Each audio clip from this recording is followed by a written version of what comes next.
Are you with us? Are you with the Lord? Amen. Hallelujah. We've been praying for this message of the Lord. And I always ask to pray for this because this is message of the Lord that the Lord is going to give to us. It's a very sensitive message. Very, very powerful message that the Lord loves to give to us this morning. And you know, this message, it talks about what the enemy is always doing, especially here in abroad. And this is all about the lust, L-U-S-T. And praise God because our God is a loving God. And this is the very reason why we really need to continue to pray that every person whom we are going to meet in our everyday life will truly know the Lord Jesus Christ and truly know what the Lord Jesus Christ did at the cross more than 2,000 years ago. And it talks about that everyone should live a kind of life like Jesus. Beloved people,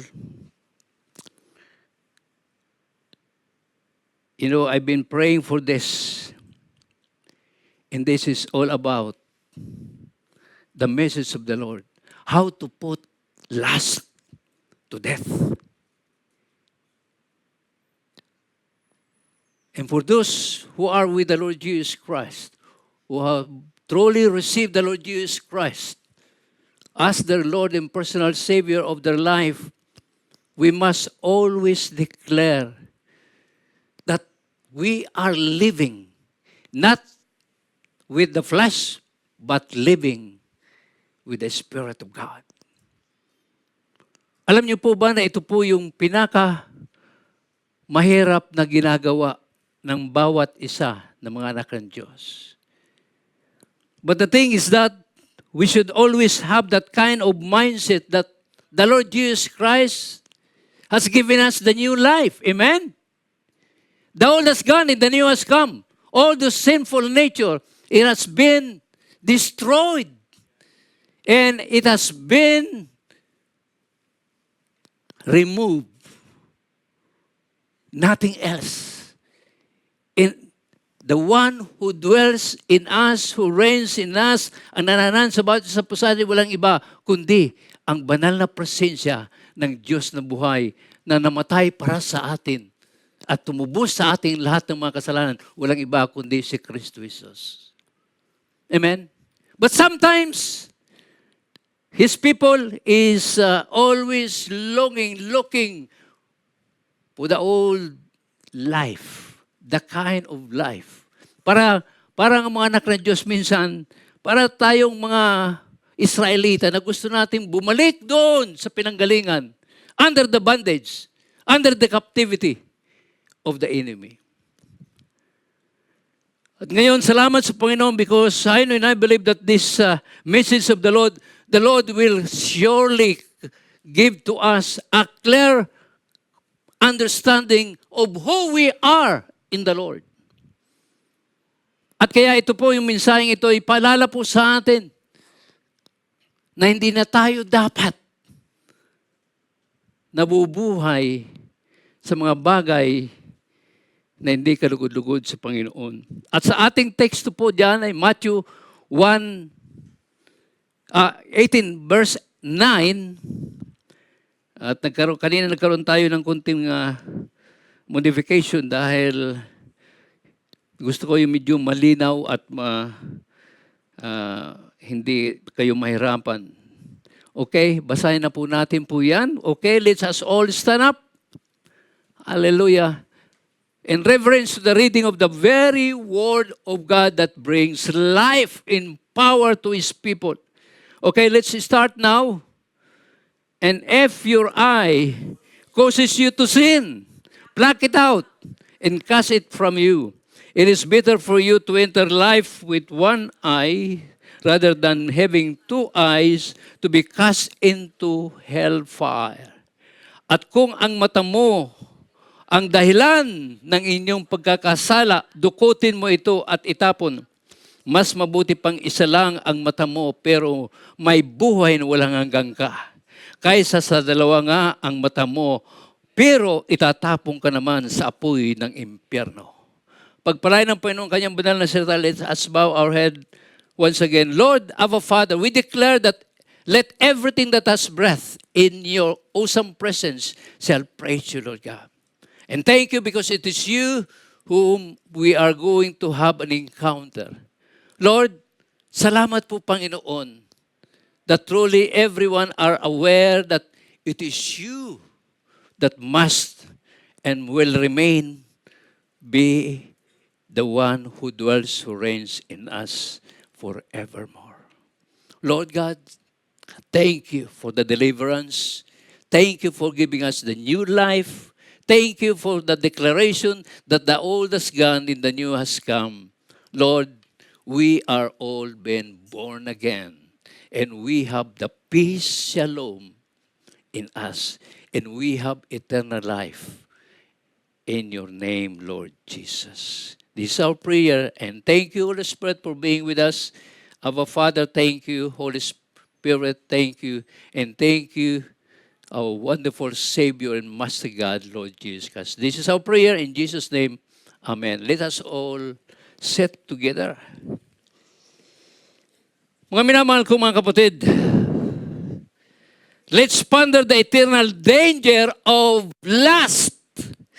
Dapat maunawaan po natin po ito na merong minsay ang Panginoon sa bawat isa po sa atin. Alam niyo po ba, ito yung bagay na sabi ko nga, sa karami-raming mga ipinasabog o sinabog ng demonyo dito, lalo na sa abroad. Itong bagay nito, ang pinakamalaki at patuloy na nagiging kaaway ng bawat isa, lalong-lalo na ng mga anak ng Diyos. Pero doon sa mga hindi pa nakakilala sa Panginoon, this is napakalaking kaligayahan nila. Lalo na yung mga nagtatago sa katotohanan.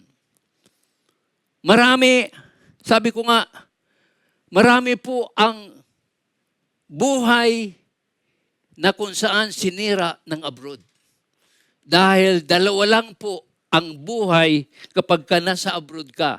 Kapag ikaw ay nasa Panginoon, meron kang buhay na matagumpay. Pero kapag ang buhay mo wala sa Panginoon, meron kang buhay na anong kabila ng tagumpay? Kabiguan. Kawasakan ng buhay. Pagkawasak ng buhay. Kaya nga dito po, salamat sa Panginoon dahil tayo po'y nakakilala sa Diyos na may gawa ng langit at lupa. Tandaan po natin,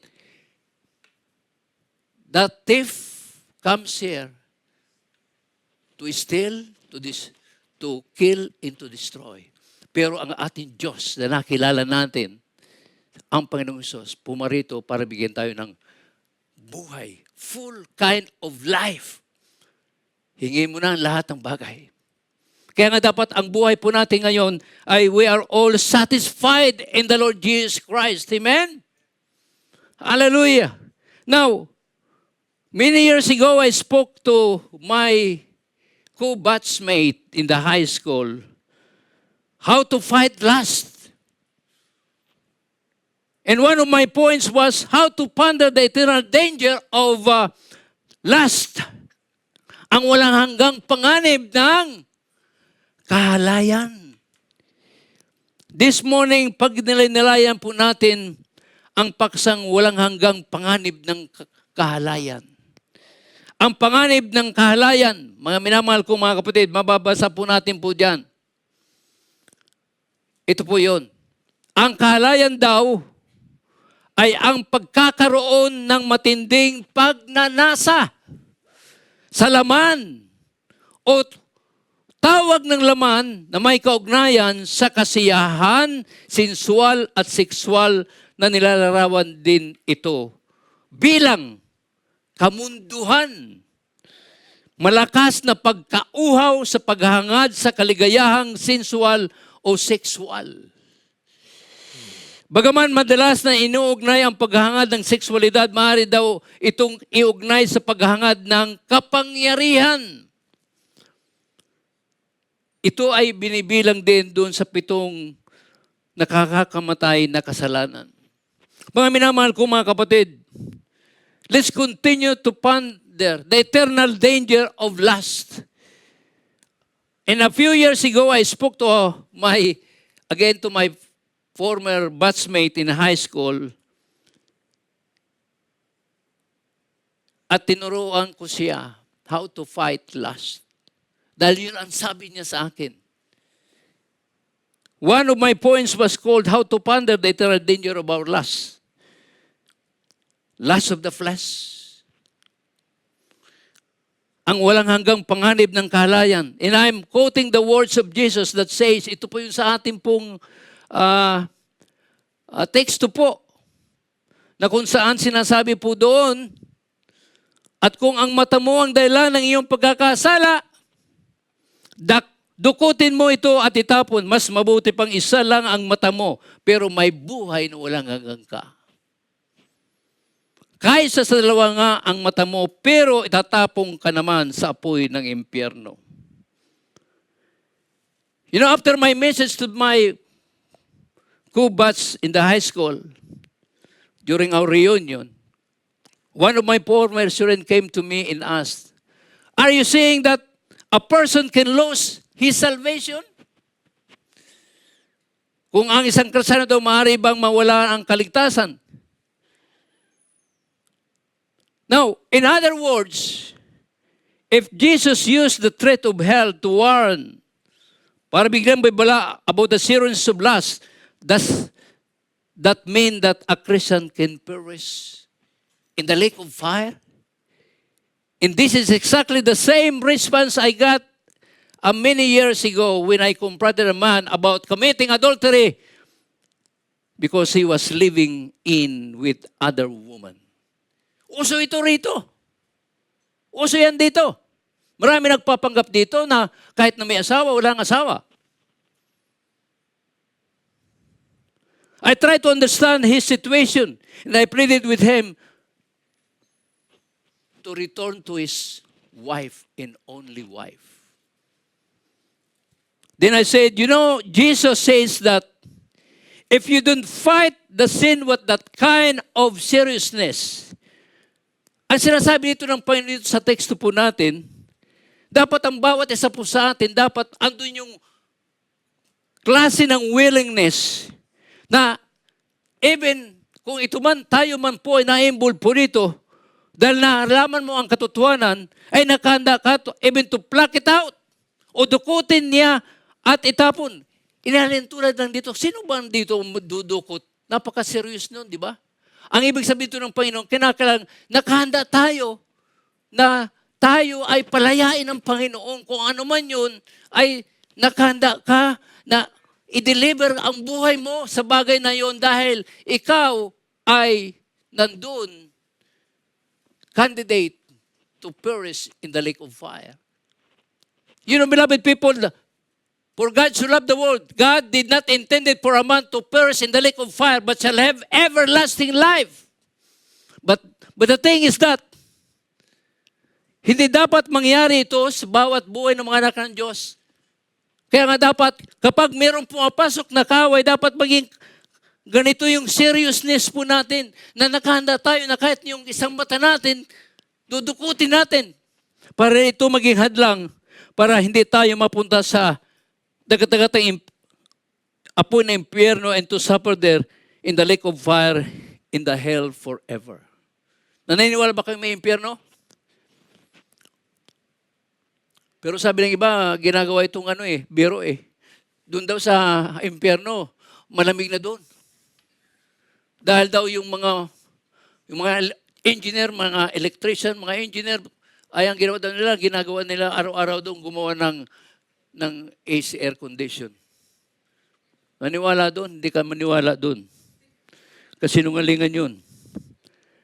You know, as a professing Christian, itong kabats ko, he looked at me in utter disbelief na para bang hindi po siya naniniwala. And he said to me, you mean you think a person can lose his salvation? You know what is a professing Christians? A professing Christian is someone who publicly declare their faith in Jesus Christ. Sana wala dito po niyan. They often go to church, carry the Bible, and call themselves as a Christian. However, the term can sometimes point to people who only claim their faith but do not live in it. Hindi nila pinamumuhay. So, I learned again and again from the first-hand experience that there are many professing Christians who have view of salvation, but they disconnect themselves from the real life. Means they nullifies the threats of the Bible. You know, the phrase nullifies of the Bible is typically refers to the theological debate. Alam natin po yun.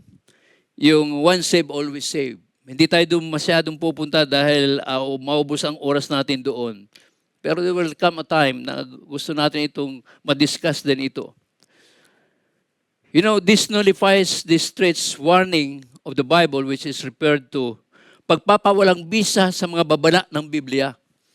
I hope and I pray na tayong lahat na nakipag-isa kay Kristo Jesus, hindi tayo namimili kung anong ating babasahin. Dahil yung mga sinasabing professing Christian, andun po na kung saan binabaliwala nila yung mga babala ng Biblia o pagpapawalang halaga sa mga babala ng Diyos. Nullify means, sabi po doon, pagpawalang bisa sa mga babala ng Biblia at pagpawalang halaga sa mga babala ng Diyos. Dapat hindi po tayo doon. Amen?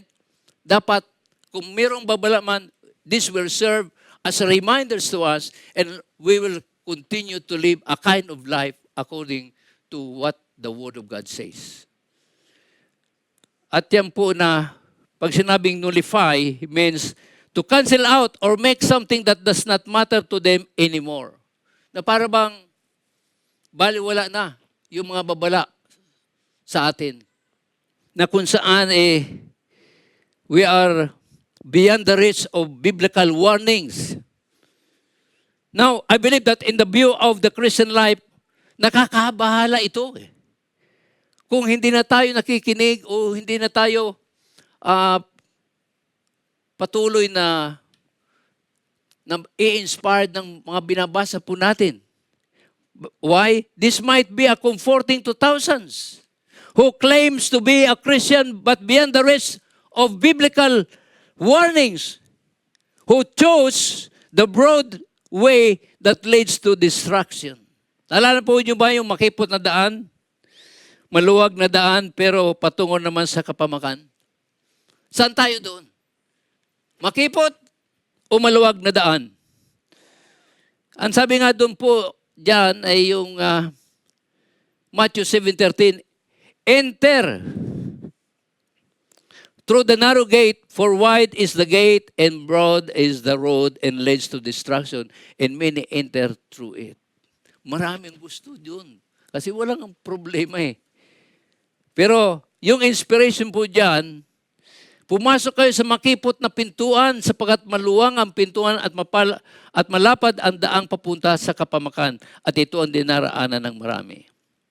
Beloved people, alam natin yan at sinabi ng Panginoon na mas maagang sinabi sa atin ng Panginoon, in this world you will have sufferings. Pero ang inspiration din ng Panginoon sa atin to remain in Him. At ang sabi niya sa atin ng Panginoon, but rejoice, I have overcome this world. Sa kabila na nandun po, maraming mga sufferings, marami tayong mga pagtitis, but you have to believe that God will always be with us and the Lord will never leave us nor forsake us. If the Lord Jesus Christ, truly a powerful God, who overcome this world, then for those who are in Him will also overcome this world. Dahil ang nananahan sa atin ay hindi na tayo. Ang nananahan sa atin ay walang iba, who victoriously overcome this world. Who victoriously was raised up from the dead. And that is the Lord Jesus Christ. And the same power that raised up the Lord Jesus Christ from the dead is the same power who lives in us. Yun lang po eh. Ang dapat natin maunawaan po dito, na dapat tayong lahat, walang ibang nananahan sa buhay po natin na araw-araw, and we are walking always with the Lord Jesus Christ. So that you can always declare, kung dineclare ng Panginoon, I have overcome this world, you will also, at the same time, will overcome this world. Pero hindi ka na eh. Amen? Jesus is saying that if you don't fight last, you will not go to heaven. What I'm not telling that all saints will always succeed. The truth in the kind of life for us as Christian is this. Christian, we don't make peace with sin. We make war. Ang tanong po dyan, tayo ba'y kapanalig, friendship with the things of this world o hindi? We don't make peace with sin. Kaya wag natin paglaruan po ang kasalanan. Hello? We should make war against sin. Dahil yun yung lumang buhay natin eh. That was the old sinful nature.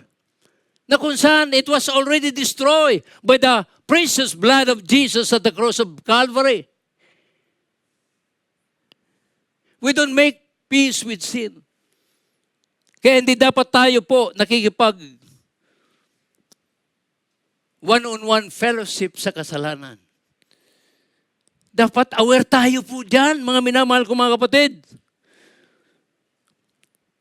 Yun ang punto natin dito, dapat ay determinado tayong labanan ang kasalanan, hindi ibig sabihin na perfecto tayo magtatagumpay sa lahat ng oras.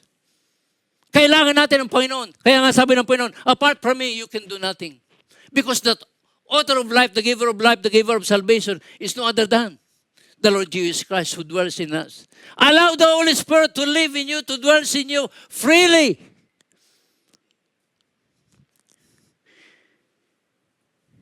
Hindi tayo nakikipagkasundo sa kasalanan, kundi nakikipagdigma tayo sa kasalanan. Let this be, maging malinaw ito sa bawat sa pusan. We wage war against sin. And we wage war against what? Against sin. We wage war against fleshly desire. Amen? Hallelujah. We wage war against fleshly desire. Yung mga gawa ng laman. Kaya nga sabi nga, sa Galatians 5:16, mamuhay kayo ayon sa nais ng banal na Espiritu at hindi ayon sa nais ng laman, sapagkat magkalaban ang dalawang ito. Ang ninanais ng laman ay laban sa ninanais ng Espiritu. Ang ninanais ng Espiritu ay laban sa ninanais ng laman. Kung kaya't hindi nyo magawa ang inyong mga gusto nyong gawin para mag-glorify ang Diyos na nananahan sa bawat isa po sa inyo. Dahil pinagbibigyan minsan natin yung kabila. Kaya nga, sabi, di ba, there's no more condemnation in Christ Jesus. Pero hindi doon nagtatapos. May karugtong po yun. For those who walk not in the flesh but walk in the Spirit of God.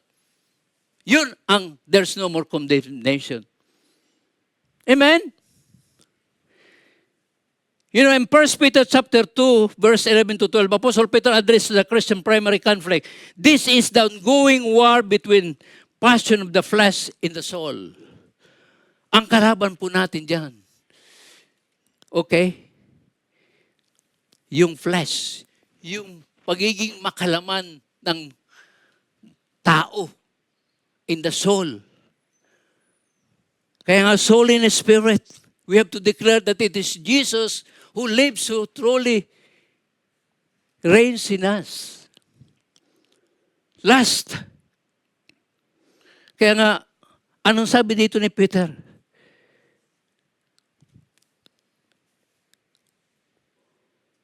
LUST.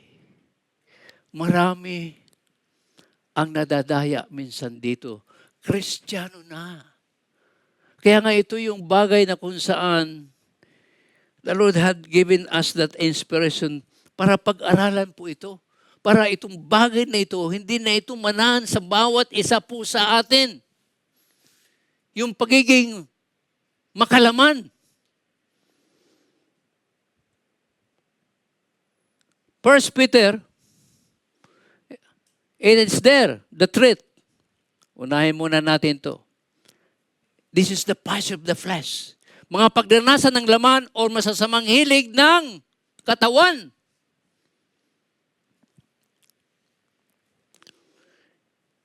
Kaya, malinaw po yun sa atin. Ito yung babala sa atin. Yung passion of the flesh. Yung mga pagnanasa pa natin sa mga makalaman ng mga na kung saan yan ang sisira sa bawat buhay po natin. Kaya nga, we always declare that until the glorious return of the Lord Jesus Christ, patuloy na nandun ang buhay po natin, having our faith unto the Lord Jesus Christ only. And may the Lordship of the Lord Jesus Christ remains in us until that glorious return. At hindi tayo dapat papasok doon na we are declaring that the passion of the flesh is really in us. In Jesus' name. Kaya, yan sinasabi ng First Peter ni Pedro. Mga minamahal, nakikiusap ako sa inyo. Pakiusap ito, begging. Apostle Peter is begging to everyone. Maginoon pa man. Hanggang ngayon, the same kind of subject matter that the apostle is taking o have taken. At tayo din, the same kind of subject matter. Bilang mga dayuhan, at pansamantalang naninirahan lamang sa daigdig na ito, talikuran na ninyo ang masamang hilig ng katawan na naghihimagsik laban sa inyong kaluluwa. You know, beloved people, this is the truth. Na tayo ay mga dayuhan lamang. We are all, what? Parang tayo dito sa abroad, dito sa Qatar. Dahil dito sa Qatar, wala namang binibigay ng citizenship eh. Ay ako, I've been here for almost 40 years. Wala man na sabing, magkakaroon ka ng citizenship. No. We are all temporary. Pansamantala lamang, naninirahan lamang sa daigdig na ito. Dahil this is not our citizenship. Our true citizenship is in the kingdom of God. Sa pagbabalik ng Panginoon, doon natin yun, makiklaim yung pangako niya ng buhay na walang hanggan. Kaya nga sabi doon, pero mayroong babala. Sabi diyan, talikuran ninyo masasamang hilig ng katawan. Hello? Na naghihimagsik laban sa inyong mga buhay na binago na ng Panginoon. At ang nananahan dyan ay walang iba ang banal na Espiritu. We are all temple of the Holy Spirit. Ang ating buhay, ang katotohanan, mga minamahal ko mga kapatid, na kung saan ito ang dapat na patuloy niyong sinasabi, dinideclare sa demonyo. Alam mo yung mga demonyo. Para natin nakapaligid din sa atin, naghahanap siya kung paano siya makapasok sa atin. Dapat dinideclare natin yan sa demonyo. At sabi pa niya rito po sa Galatians 5:16, sinasabi ko sa inyo, ang Espiritu ang gawin ninyong patnubay.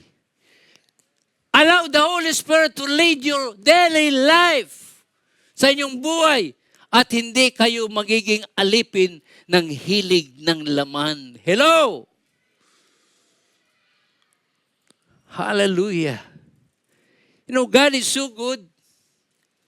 Alam niyo yung mga bagay na ito? Out of the 6 subject about the armor of God, ito yung mensahe na papatay doon sa ating tinatalakay na hilig ng laman. Because our subject today is what? The sword of the Holy Spirit, which is the very Word of God. Bakit sinabi ito ng alagad ni Pedro? There is a threat. Peter warns the fleshly desire or carnality desire ng bawat isa po sa atin. Lalo, kalalakihan, aminin o hindi. Pag nakakita tayong maganda, di ba, parang ang sarap makipagkilala. Di ba? Hindi ang gagawin ng Diablo, papalakpakan ka pa sa tainga mo. Na kahit na mainit, gagawin yan malamig. Dahil nakakita ka ng yung gustong-gusto mo. Mga babala, sa mga pagnanasa ng laman o masasamang hilig ng katawan. Alam nyo, yung pakiusap alam ng mga alagad yung buhay po natin Kaya nga, andyan. Sa Tagalog translation, yung passion of the flesh. Mga pagnanasa ng laman. Masasamang pita ng laman. At yung pangalawa, wage war against the soul. Nakikipagdigma sa inyong mga sarili o spirito. Acts, works of the flesh, mga gawa ng laman. Huwag natin kalilimutan, nandun sa baba, yung subject matter po natin, how to put lust to death.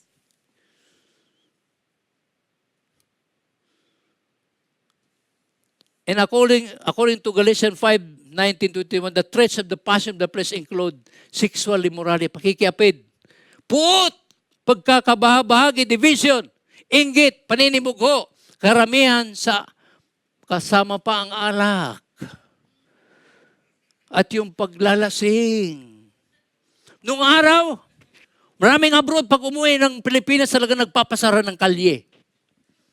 Patong-patong. Bandal-bandal. Beer. Yung lamig ng beer. Yung pinapawis-pawisan pa yung beer. Nakakaalala doon sa mga dati nating ginagawa. Di ba? Mga lalaki, mga gwapo. At pagkatapos kung hindi pa kontento, labas tayo doon sa kumikitita. Grabe. You know, these are the destructive, sinful craving that war against the soul. Kaya nga, mga minamahal ko mga kapatid, wag.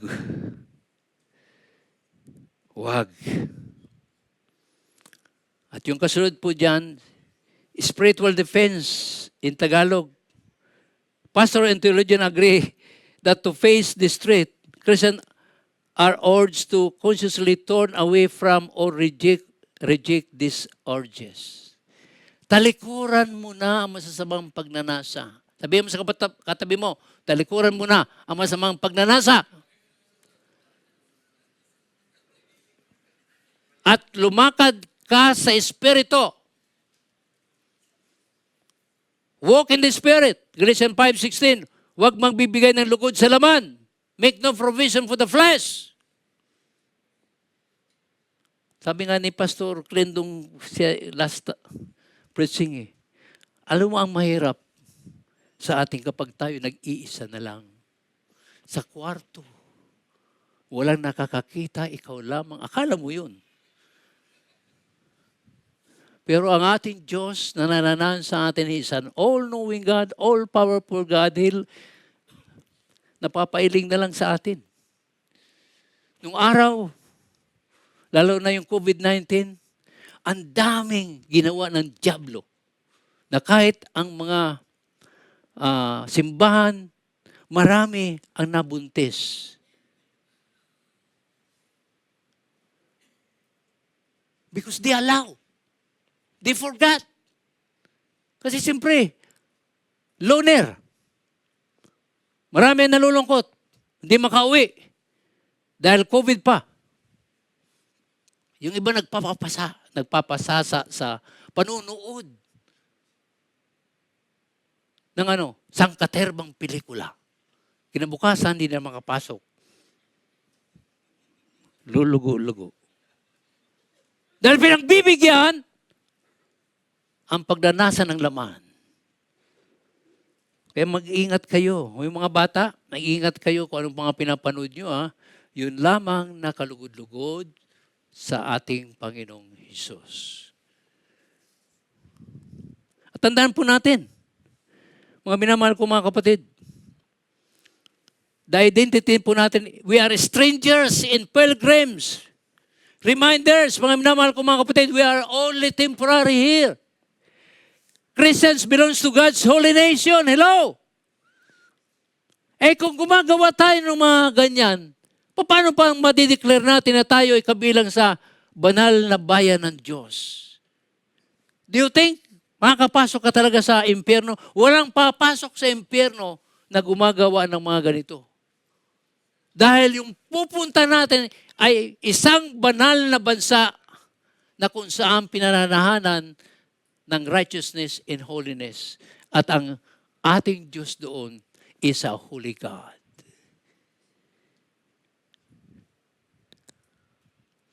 We are essentially strangers and exiles in this world. This dual identity serves as the foundation for the battle. Because our ultimate home is heaven.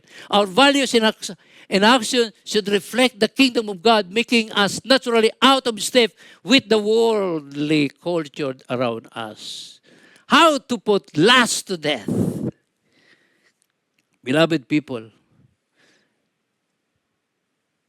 dapat yung strategy natin dyan, we are truly declaring that our kind of life is honorable in the eyes of our holy God. Anong panawagan niyan? Call for powerful positive offense. He instructs believers to live such good lives among the pagans so that even those who speak against Christians will see their honorable deeds and glorify God on the day of visitation. Our public and private lives serve as a living testimony that points unbelievers to the truth of the gospel. Paano tayo magiging powerful testimony if we will live like that? How the surroundings, the people surrounds us, will surely know that truly our God is a mighty, powerful God who transforms our lives. Huwag mo sabihin na pupunta ka dito sa church, pero paglabas mo naman, talaga naman, hindi masabi. Mahiya naman tayo. Mga minamahal ko mga kapatid, let's be serious to this message of the Lord because this is for us. And this message truly bring us to an awareness that our God loves us so much and our God is expecting us na tayo ay makakasama niya doon sa kanyang pangako na buhay na walang gana kung saan hanggang ngayon patuloy na naghahanda ang Panginoon ng mga mansyon sa langit para sa atin. Nanay, meron kang isang mansyon sa langit. Sayang naman yun. Ang mga titira doon, yung mga talagang nagipagsa kay Kristo Jesus at talagang wala ng mga laman, wala ng mga fleshly desire, kundi only to bring glory and honor to the Lord Jesus Christ. Kaya nga dalangin natin, may our life daily will only have a kind of life. Three things. Only to honor Jesus. Amen? Only to serve, only to worship, and only to bring honor to the Lord Jesus Christ. Dapat na dun yung parati. That the oldest gun, the new has come, kaya mananan sa atin ang Panginoong Hesus. Kaya nga, dapat ang kanyang iglesia, wala nang away-away. Magkakapatid tayo sa Panginoon. Hello? We have one flesh, but one Spirit. One Lord, one Father, one baptism. Marami pala tayong candidate mamaya, no? Maganda itong mensaheng ito. Kasi ito yung klaseng buhay meron na kayo pag kayo nabautismo na. It declares that kind of new life in Christ Jesus. Patay na yung lumang buhay nyo. Para na kayong inilibing doon sa swimming pool. Pag ahon nyo, kasi inilibing na kayo, kasi mga patay na kayo. pag inaon kayo, mga bagong buhay kayo. Resurrected kind of life. At yun mangyayaring resurrected kind of life na ina-emphasize din po ng water baptism pagdating ng Panginoon. Tayong lahat ay papalitan ng glorified body. Wala na yung mga kapintasan. Kalbo ka, walang kalbo na pagdating natin sa harapan ng Panginoon. Oh, perfect na tayo. With a twinkle of an eye, with a shout of archangel, tayong lahat ay tataas ng Panginoon. Sabay-sabayan. Yung mga naghihintay na nananampalat sa Panginoong Kristo at yung mga namatay na nananampalat sa Panginoong Kristo. Ang ganda nun. Kaya nga, tiis-tiis lang tayo. Amen? Tiis-tiis lang tayo. God is with us and He will never leave us nor forsake us. Tiis-tiis lang tayo. Ang pagnasay natin ay ang gantimpalang nakalaan sa bawat isa po sa atin.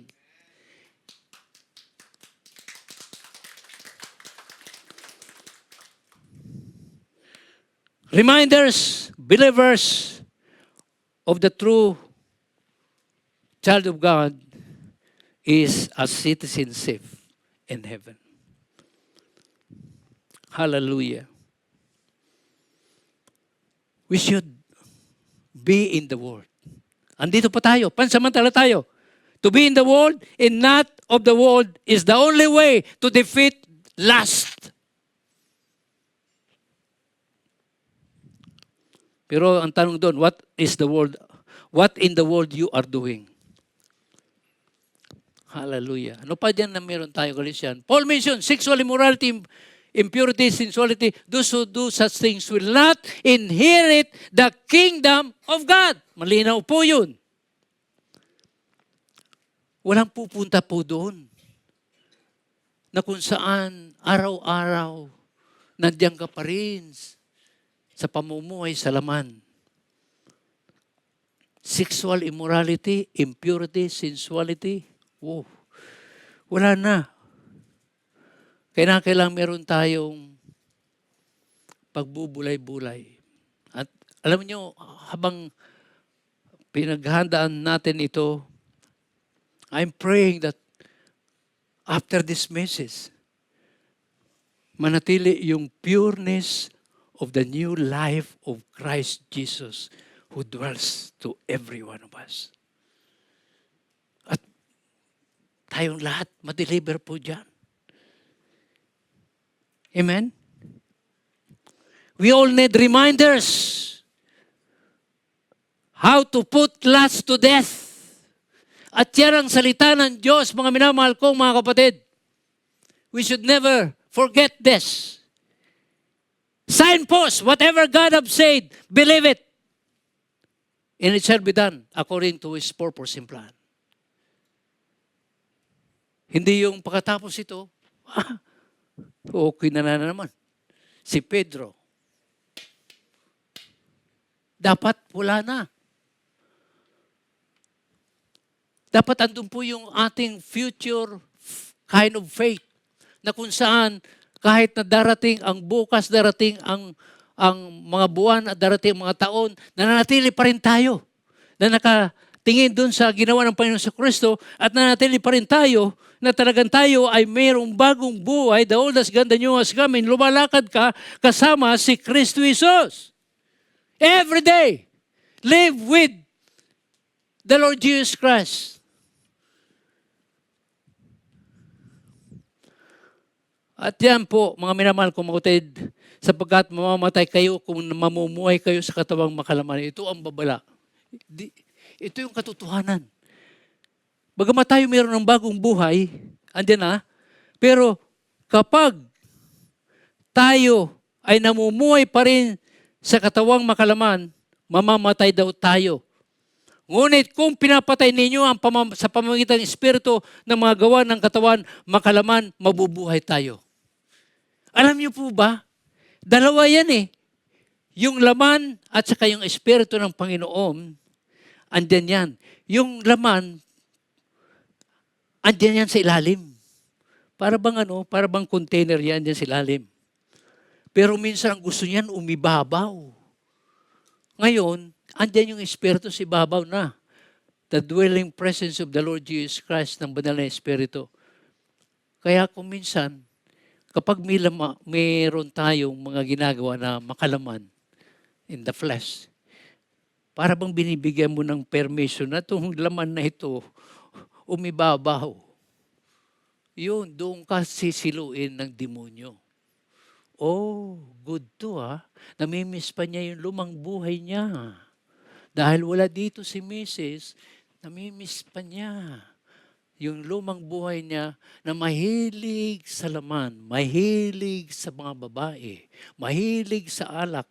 Kaya pag inimbita, saan tayo punta? Mayroong birthday celebration. Alam mo kung sino ang mga pupunta doon? Mga mahilig yan sa laman. Sige, sama ako.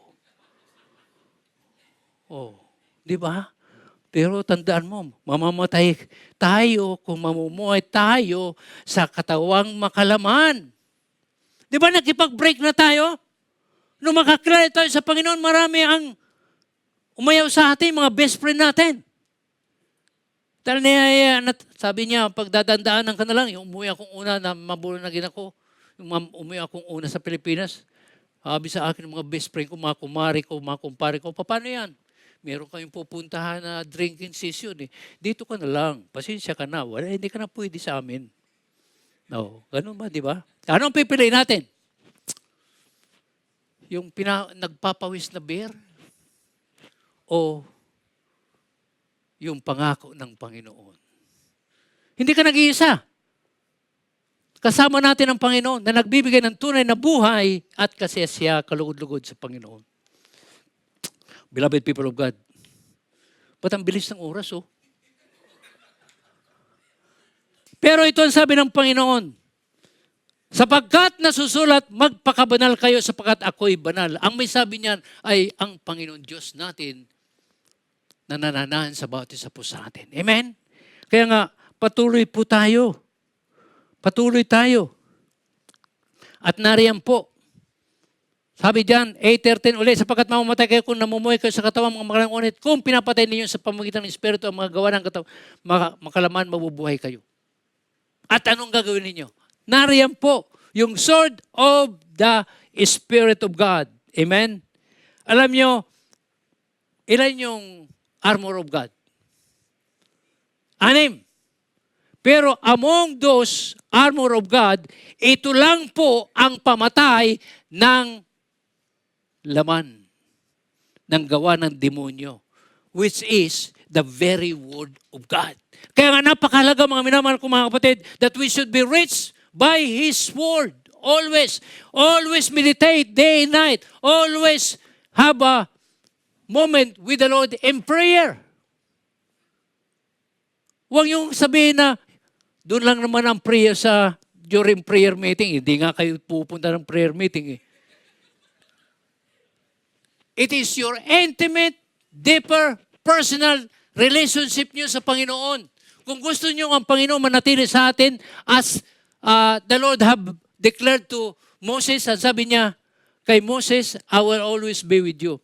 Now, pinalitan si Moses, namatay. Ang sabi naman ng Panginoon kina Joshua and Caleb, as I am with Moses, surely I will be with you also. But never forget my words. Meditate it day and night. Be strong, be courageous. I will be with you.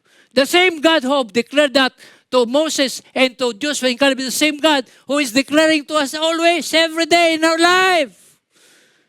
Woo! Glory! Nakalimutan na. Thank you, Pastor. Glory! Honor! Unto Jesus alone our God. Hallelujah. Beloved people of God. So,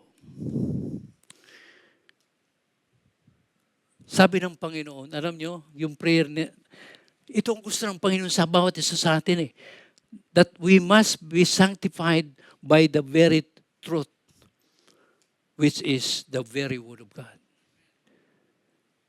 Desire ito ng Panginoon sa atin.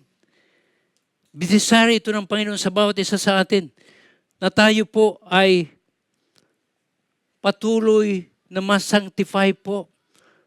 Sanctify them by your truth. Your word is truth. At ang sabi po niya sa verse 18, as you send me into the world, I also send them into the world. And for their sake, I sanctify myself that they may also be sanctified by the truth. You know, beloved people, you cannot fulfill the mission without being first sanctified and transformed by the Word of God. You need to daily study the very Word of God and be obedient to the Holy Scripture. That is the requirements to live a holy life. Beloved people, kaya nga, mga minamahal ko mga kapatid, whoever believes in me, sabi ng Panginoon, shall never thirst. Jesus calls himself the bread of life, promising that those who come to him will never be hungry, and those who believes in him will never thirst. He is the bread of life. Who is with us? Hello. Hallelujah. Praise God. At sa presensya ng Panginoon, presence, there is fullness of joy at your right hand, our pleasure forevermore. Amen? Hallelujah. Kaya nga, tayo, babae lalaki ito, para hindi lang sa mga lalaki, matulad tayo kay Job. Ang sabi niya, ako'y taimtim na nangako sa aking sarili na di titingin ng may pagnanasa sa ibang babae o sa ibang lalaki. Are you with the Lord? Kaya pag tinignan mo yung mga kapatid mo, mga magaganda yan, mga gwapo yan, huwag kang magnasa. Bagkus, ipangako mo sa Panginoon that you will have a covenant and with your eyes not to look lustfully at a young woman, at a young man also. Hello, mga kababaihan, akala nyo kami lang? Kayo din. Ako'y taimtim na nangako sa akin sarili na di natitingin ng may pagnanasa sa ibang babae at sa ibang lalaki. You know, sa mga mag-asawa, successful marriage is only when you keep on loving and loving and loving, but to only one person, and that is your wife, and that is your husband. Amen? Kaya nga, dyan, huli, iwanan na ninyo ang dating pamumuhay. Hubarin na ninyo ang inyong dating pagkatao na napapamakdalal sa masamang pagnanasa. Lumang buhay na yan actually. Reminders na ito sa atin. Assuming na talaga tayo ay namumuhay na mayroong bagong buhay. Si Kristo Jesus na lang, ang banal na Espiritu na nanan sa atin. Kaya nga sabi dun sa 1 Peter 10, bilang isang masunuring anak, huwag kayong umayon sa masasamang pagnanasa tulad ng ginagawa ninyo noong kayo'y wala pang tunay na pagkaunawa. Di ba? Ito yung lumang buhay eh. Pinapaalala lang sa atin ng banal na Espiritu. Nung tayo po ito ay nandun pa sa lumang buhay na wala pang pagkaunawa. Pero tayo ngayon, meron tayong pagkaunawa. Meron na tayong kasama na nagtuturo sa atin na kung ang tama at mali, ayan na walang iba kundi ang banal na Espiritu. Allow the Holy Spirit to give you, to allow Him to have freedom sa buhay po natin. A total surrender kind of life dapat meron tayo parati. Araw-araw, kahit meron man dyan mga temptation sa buhay po natin, gawin nyo, kick them out. Amen? Hallelujah. The truth, you do not have to face your fears or battles alone because God is with you, holding you up. Kasama natin ang Panginoon. It is you, Lord, who holds every one of us, Lord. Let them satisfy of being with you always. Prayer. The Christian's call to battle. Kailangan natin ang Panginoon. Amen? Christians, we are going to take up the sword of the Holy Spirit. And that is the very Word of God. And we will always be victorious. Amen? Let us all stand up. Hallelujah. God is always an awesome God who loves us. And that's the very reason why this message was given to us, because He loves us so much. And our God, Lord Jesus Christ, the King of Kings and the Lord of Lords, is always so expectant na tayong lahat, bawat isa sa ating mga kapatid ko sa Panginoon, ang kanyang iglesia na kung saan nagsakripisyo siya para dalhin po ang kanyang mahal na iglesia, ang kanyang mga anak doon sa kanyang pangako ang buhay na walang hanggan. Ama, nakita mo ang buhay po namin. At salamat po sa iyong mensahe sa umagang ito that you have once again reminded us to live not by the flesh, but to live by your Spirit alone. Na huwag na kaming mamuhay na ayon sa ninanasa ng laman. Bagkus mamuhay kami ayon sa ninanasa ng iyong banal na Espiritu, na kung saan ikaw lamang po ang dapat manahan sa aming mga buhay. It is you alone who must dwell, who must reign in every one of our life. Lord Jesus, we surrender once again our life unto you. Come, Holy Spirit, take the full life in us.